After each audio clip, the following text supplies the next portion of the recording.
విజయం ఈ మాట వినగానే మనలో చాలా మందికి అదృష్టం గుర్తొస్తుంది కదా. కాని అసలు విషయం అది కాదు. విజయవంతమైన వ్యక్తులకు కొన్ని ప్రత్యేకమైన అలవాట్లు, కొన్ని బలమైన ఆలోచనా విధానాలు ఉంటాయి. అవేంటో ఈరోజు మనం వివరంగా తెలుసుకుందాం. మరి మొదలుపెడదాం. చూశారు కదా ఈ మాట, వావ్, ఎంత శక్తివంతమైనదో కదా. మొత్తం విజయ రహస్యం అంతా ఈ ఒక్క వాక్యంలోనే ఉంది. అంటే మన మూడెలా ఉంది, మనకు ఇష్టమా కాదా అన్నది పక్కన పెట్టి చెయ్యాల్సిన పనిని సమయానికి చేయడం, అదే క్రమశిక్షణ, అదే విజయానికి మొదటి మెట్టు. సరే, చేయాల్సిన పనులు అన్నారు, బావుంది. ఇంతకీ ఆ పనులేంటి? ఇది చాలా ముఖ్యమైన ప్రశ్న. ఎందుకంటే కేవలం కష్టపడితే సరిపోదు. ఏది సరైన పనో తెలుసుకుని దాన్ని సరైన సమయంలో చెయ్యాలి. మరి ఆ పనులేంటో స్పష్టంగా అర్థం చేసుకోవడానికి మనం ఈ మొత్తం విషయాన్ని 4 ముఖ్యమైన స్తంభాలుగా, అంటే పిల్లర్స్గా విభజించి చూద్దాం.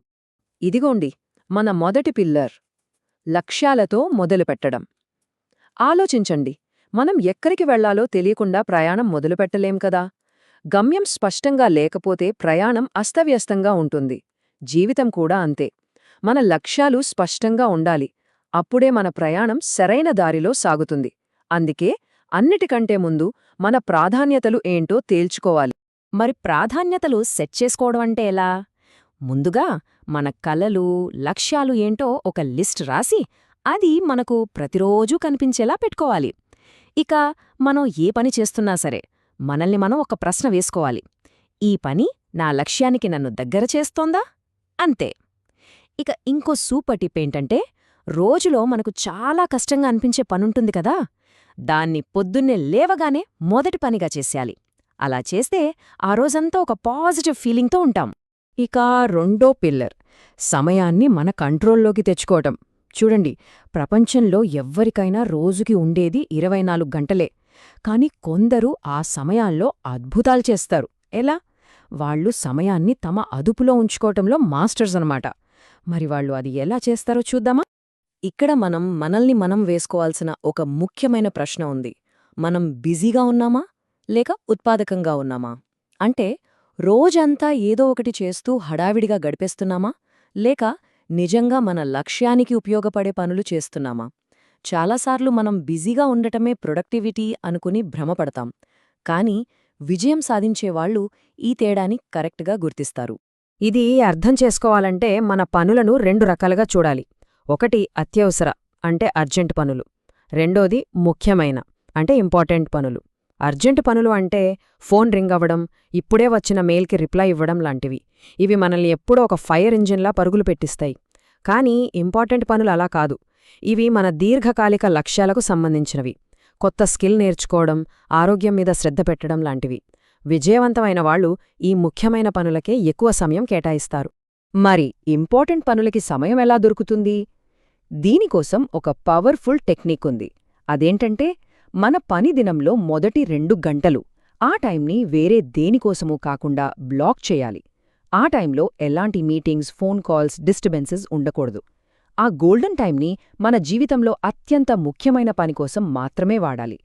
ఒక్కసారి ఈ అలవాటు చేసుకుంటే చాలు, మన ఉత్పాదకత స్థాయి అమాంతం పెరిగిపోతుంది. సరే, ఇప్పటిదాకా మన గురించి, మన లక్ష్యాల గురించి, మన సమయం గురించి మాట్లాడుకున్నాం. కాని విజయం అనేది కేవలం మన ఒక్కరిమీదే ఆధారపడి ఉండదు. అది ఒంటరి ప్రయాణం కాదు. మన చుట్టూ ఉన్న వాళ్లతో మనం ఎలా కలిసి పనిచేస్తున్నామనేది కూడా చాలా ముఖ్యం. సో మనం మూడో పిల్లర్, ఇతరులతో కలిసి రాణించడం. నిజమే కదా, నేను అనే శక్తి కన్నా మేము అనే శక్తి ఎప్పుడూ గొప్పది. టీంవర్క్ అనేది జీవితంలో చాలా కీలకం. ఎంత ప్రతిభావంతులమైనా సరే ఒక టీంగా సాధించగలిగినంత గొప్ప విజయాన్ని ఒంటరిగా సాధించడం చాలా కష్టం. అందుకే ఇతరులతో కలిసి పనిచేయడం నేర్చుకోవాలి. టీంతో కలిసి పనిచేయడంలో కమ్యూనికేషన్ చాలా ముఖ్యం. అయితే ఇక్కడ చూడండి, ఇది చాలా ఆశ్చర్యంగా ఉంటుంది. మనం మాట్లాడే మాటలకి కేవలం 10% విలువే ఉందట. మన వాయిస్ టోన్కి 30%, మన బాడీ లాంగ్వేజ్కి ఏకంగా 60% ప్రాముఖ్యత ఉంది. అంటే మనం ఏం చెప్తున్నామన్నదానికన్నా ఎలా చెప్తున్నామన్నదే ఎక్కువ ముఖ్యం. మరే ఇతరులతో మంచి సంబంధాలు ఎలా పెంచుకోవాలి? దీనికి కొన్ని బంగారు సూత్రాలున్నాయి.